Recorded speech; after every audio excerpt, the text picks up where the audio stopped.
Hi everyone, आप सभी का स्वागत है मेरे यूट्यूब चैनल इंटरेस्टिंग स्टडीज पर।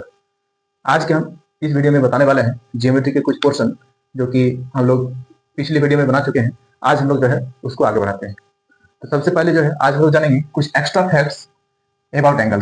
एक्स्ट्रा फैक्ट अबाउट एंगल के बारे में आज हम लोग जानेंगे। एक्स्ट्रा फैक्ट क्या होता है? सबसे फर्स्ट नंबर पे हम लोग जानेंगे कि एक रेखा पे एक साइड के ऊपर जितने भी एंगल्स बने होते हैं, बहुत सारे एंगल्स बने हो सकते हैं, तो जितने भी एंगल्स बने होते हैं सारे एंगल का सम जो है 180 डिग्री होता है। यानी एक रेखा के ऊपर एक रेखा के एक तरफ सभी कोणों का योग 180 डिग्री होता है। यानी एक तरफ जितने भी कोण होते हैं, सभी एक तरफ रेखा के जितने भी कोण बने हुए होते हैं सभी कोणों का योग जो है 180 डिग्री के बराबर होते हैं। फॉर एग्जांपल के रूप में ये आपका 30 डिग्री है मान के चलिए, ये आपका 50 डिग्री का है मान के चलिए, ये आपका 20 डिग्री का है मान के चलिए, तो और ये होना आपका x डिग्री का है मान के चलिए। तो जो x का वैल्यू हम लोग कैसे निकालेंगे? क्योंकि सारे एंगल्स को जोड़ेंगे, जैसे कि x degree plus 20 degree plus 50 degree plus 30 degree करेंगे तो ये 180 डिग्री के बराबर होगा। और हम लोग इस x का वैल्यू निकालेंगे तो इसको जोड़ेंगे तो कितना आ जाएगा? 20 प्लस 50 प्लस 30 70 प्लस 30 100 डिग्री हो जाएगा। इधर x degree plus 100 degree equal to 180 degree हो जाएगा। और ये 180 डिग्री x को रहने देंगे, इधर 100 डिग्री को भी ले जाएंगे तो माइनस 100 डिग्री हो जाएगा इक्वल टू 80 डिग्री। आपका जो है इस x का वैल्यू जो है 80 डिग्री के बराबर हो जाएगा। इसी प्रकार से हम लोग जो है कितने भी एंगल्स अगर ऊपर साइड में एक तरफ में बने हुए रहे, सभी एंगल्स का सम जो है 180 डिग्री के बराबर होता है। आइए चलते हैं हम लोग आगे नेक्स्ट। अब वीडियो को पॉज करके देख सकते हैं इस चीज को। अब जो है दूसरा फैक्ट, यानी एक बिंदु के चारों ओर बने कोणों का योग जो है 360 डिग्री के बराबर होता है। एक बिंदु के चारों ओर बने कोणों का योग जो है 360 डिग्री होता है। एक बिंदु के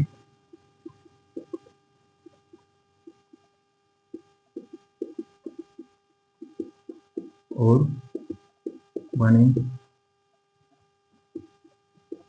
कोणों का योग 360 डिग्री होता है।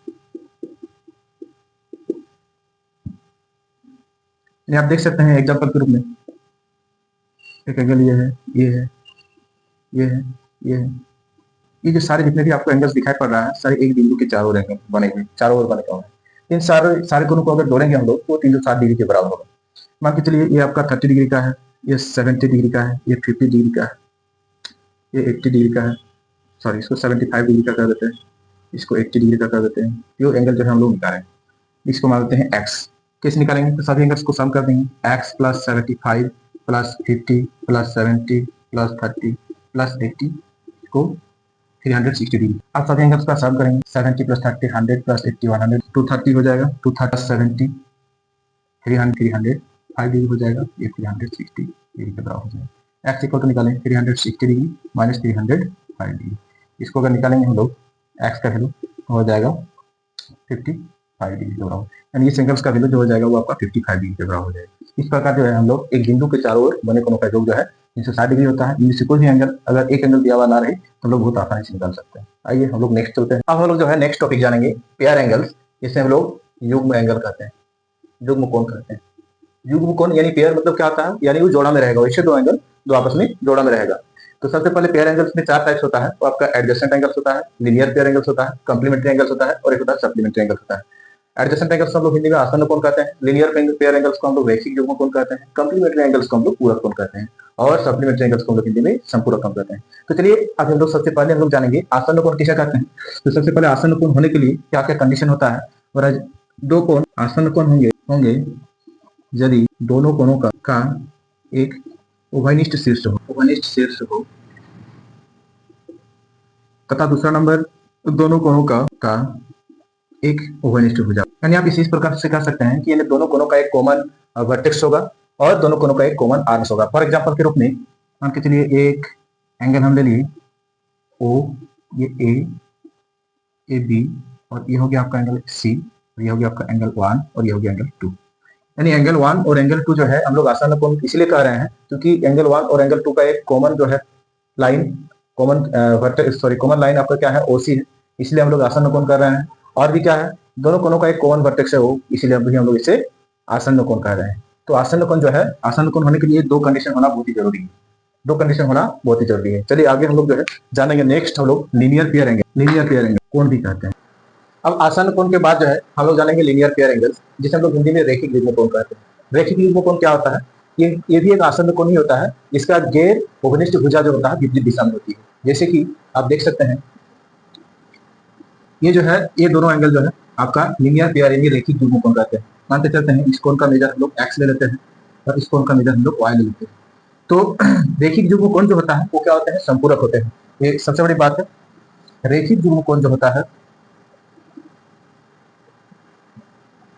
जिसे हम लोग इंग्लिश में लीनियर पेयर एंगल क्या होता है? Sum of linear pair angles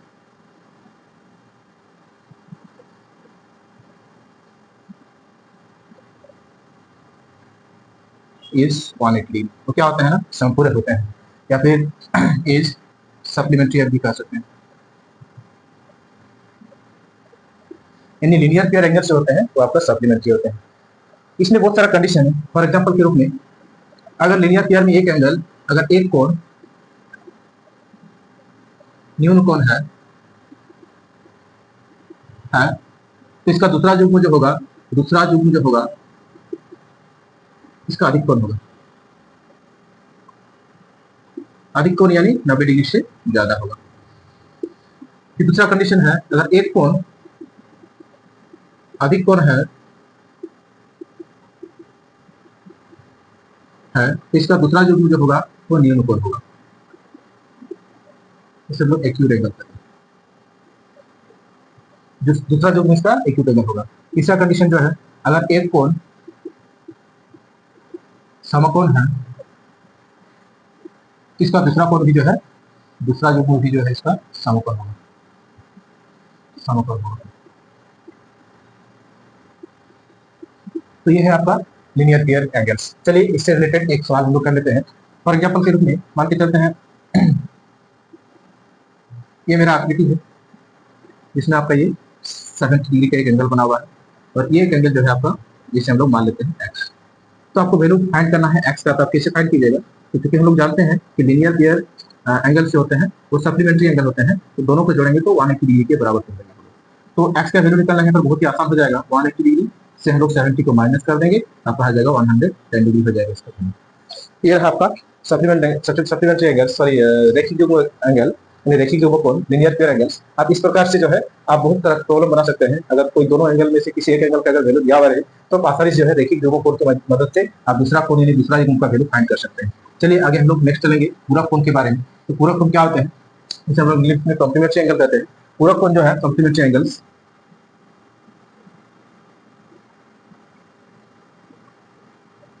complementary angle जो होता है कोई दो कोणों का योग जो है 180 डिग्री होता है। Sum of two angles, sum of two angles is 90 degree, 90 degree होता है। यानी दो कोणों का योग जो होता है 90 डिग्री होता है। यानी कोई दो कोणों का योग जो होता है पूरक कोण होते हैं। जैसे कि फॉर एग्जांपल के रूप में देख सकते हैं θ1 एक एंगल है और θ2 का एक अलग एंगल है, प्लस θ2 यानी दो एंगल का सम कितना हो जाए 90 डिग्री के बराबर हो जाएगा। इसी को जो हम लोग क्या कहते हैं, पूरक कोण कहते हैं। और पूरक कोण जो है इसका एग्जांपल हम लोग देख सकते हैं बहुत सारा। मान के चलते हैं एक कोण है 20 डिग्री का, इसका पूरक कोण किसे हो जाए? पूरक कोण कैसे निकालेंगे? पूरक कोण यानी 90 डिग्री से हम लोग 20 डिग्री को माइनस कर देंगे, इसका 70 डिग्री जो है इसका पूरक कोण हो जाएगा। ठीक उसी प्रकार से हम लोग निकाल सकते हैं। मान के चलिए 50 डिग्री का आपको पूरक कोण निकालना है तो हम लोग 90 डिग्री से 50 डिग्री को माइनस कर देंगे तो आपका हो जाएगा आपका 40 डिग्री आपका पूरक कोण हो जाएगा। इस प्रकार से आपको कितने भी पूरक कोण निकालने बोले यानी कॉम्प्लीमेंट्री एंगल्स निकालने बोले आप आसानी से निकाल सकते हैं। आइए हम लोग नेक्स्ट चलते हैं सप्लीमेंट्री एंगल्स। सप्लीमेंट्री एंगल्स क्या आता है? Sum of two angles is 180 degree, यानी कोई दो कोणों का योग जो है 180 डिग्री के योग के बराबर होता है।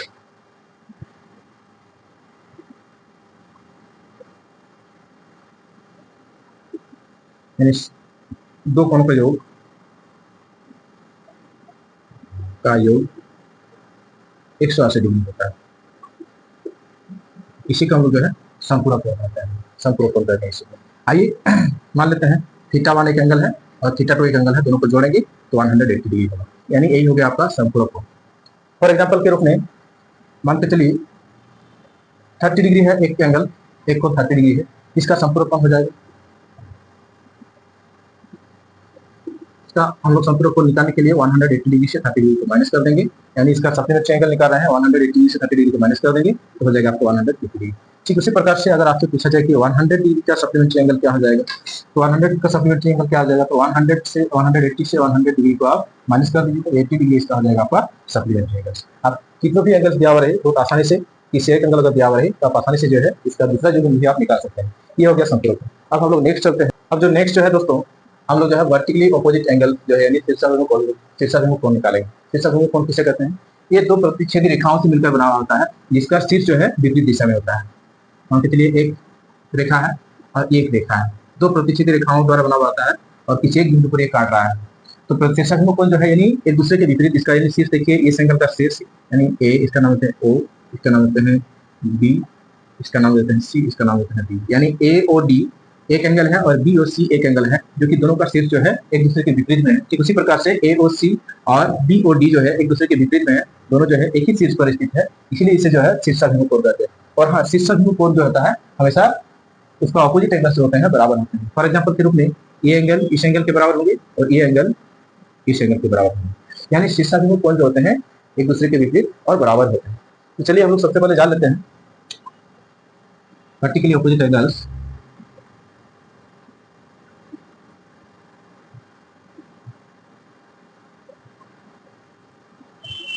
Are equal. Vertically opposite angles क्या होता है, इक्वल होते हैं। अगर मान के चलिए एक एग्जांपल के तौर पर ले हम, तो ये अगर मान के चलिए 80 डिग्री का है तो इसका ऑपोजिट में यानी इसका ऑपोजिट में ये एंगल बना हुआ है, इस एंगल का वैल्यू आपका 80 डिग्री हो जाएगा। ठीक उसी प्रकार से एक एग्जांपल हम ले रहे हैं, ये अगर आपका 130 डिग्री का है, इसका ऑपोजिट में जो एंगल बना हुआ है ये भी आपका हो जाएगा 130 डिग्री का। इस प्रकार से आप जो है वर्टिकली ऑपोजिट एंगल्स को आप देख सकते हैं। यानी वर्टिकली ऑपोजिट एंगल्स आप सीधी तौर पर अगर कहें तो आप कह सकते हैं कि इसका जो ऑपोजिट एंगल्स होते हैं क्या होते हैं, बराबर होते हैं। या फिर आप इस प्रकार से भी कह सकते हैं कि ये वे कोण होते हैं जो एक शीर्ष पर एक दूसरे के बराबर और विपरीत होते हैं, जो दो सीधी प्रतिच्छेदी रेखाओं द्वारा निर्मित होते हैं, इसी को जो है हम लोग शीर्षाभिमुख कोण कहते हैं। इंग्लिश में भी आप कह सकते हैं कि these are angles which are equal and opposite to each other at a vertex which is created by two intersecting lines. ये हो गया आपका वर्टिकली ऑपोजिट एंगल्स। अब हम लोग आगे देखेंगे angles made by transversal line, यानी तिर्यक रेखाओं के बीच यानी तिर्यक रेखाओं के द्वारा बने कोण। तिर्यक रेखाओं के द्वारा बने कोण हम लोग देखेंगे। तिर्यक रेखाओं के द्वारा बने कोण, बहुत सारे कोण बने होते हैं तिर्यक रेखाओं के द्वारा। तिर्यक रेखा हम लोग बनाएंगे, यहाँ पर सबसे पहले हेडिंग लिख लेते हैं, angle made by transversal line, तिर्यक रेखाओं के द्वारा बने कोण।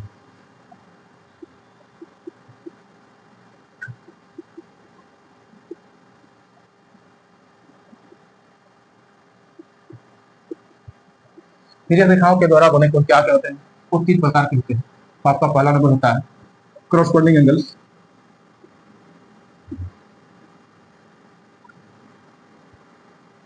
जिसे हम लोग हिंदी में संगत कोण कहते हैं।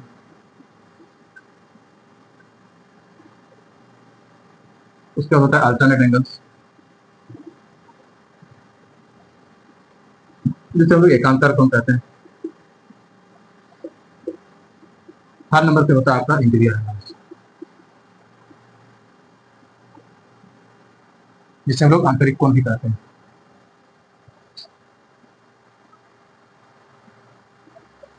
चलिए हम लोग तीनों के एक एक करके देख लेते हैं। सबसे पहले हम लोग देखेंगे संगत कोण क्या है। संगत कोण हम लोग किसे कहते हैं, वे कोण। सबसे पहले फिगर बना लेते हैं, उसके बाद हम लोग इस चीज को अच्छे से समझेंगे।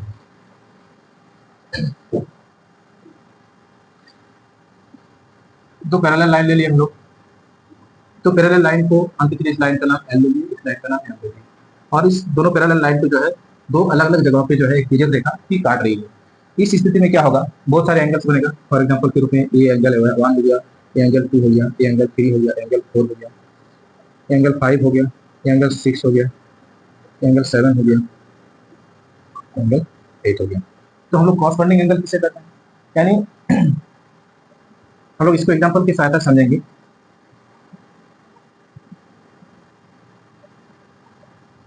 इस फिगर में कॉरस्पॉन्डिंग एंगल क्या क्या है, इस फिगर में कॉरस्पॉन्डिंग एंगल क्या क्या है, जैसे कि इस फिगर में कॉरस्पॉन्डिंग एंगल है एंगल 2, एंगल 6। कॉरस्पॉन्डिंग एंगल का पेयर हम बता रहे हैं, एंगल 1, एंगल 5। ठीक उसी प्रकार से एंगल 3, एंगल 7 और एंगल 4, एंगल 8, ये सारे जो है कॉरस्पॉन्डिंग एंगल्स का पेयर है। दूसरा नंबर हम लोग देखेंगे अल्टरनेट एंगल्स। अल्टरनेट एंगल क्या है,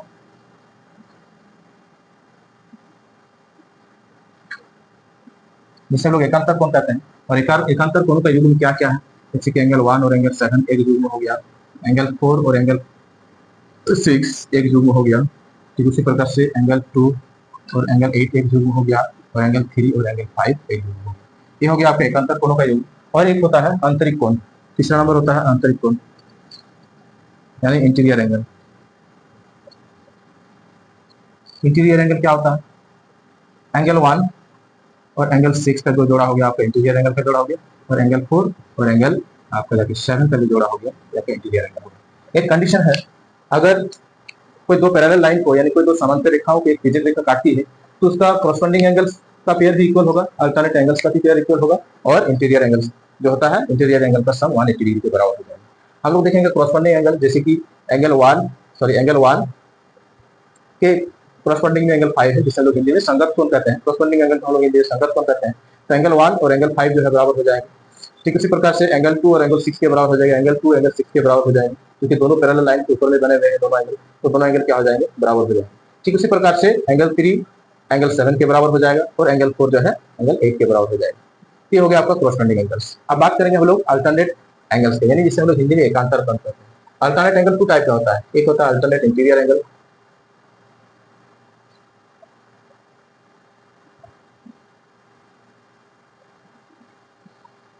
जिसे हम लोग एकांतर हिंदी में एकांतर अंतः कोण कहते हैं। और एकांतर अंतर कोण जो होता है, एकांतर अंतर कोण भी बराबर होते हैं, और एकांतर बाहरी कोण यानी अल्टरनेट एक्सटीरियर एंगल भी बराबर होते हैं। तो सबसे पहले हम लोग जो है देख लेते हैं एकांतर अंतर कोण क्या क्या है। एकांतर अंतर कोण यानी एंगल यानी अंदर साइड में जो कोण बने हैं उसे एकांतर अंतर कोण कहते हैं। जैसे एंगल 1 एंगल 7 के बराबर है, एंगल 1 इक्वल टू एंगल 7 हो जाएगा। ठीक उसी प्रकार से एंगल 4 इक्वल टू एंगल 6 हो जाएगा। इसी का दूसरा कंडीशन क्या है, अल्टरनेट एक्सटीरियर एंगल,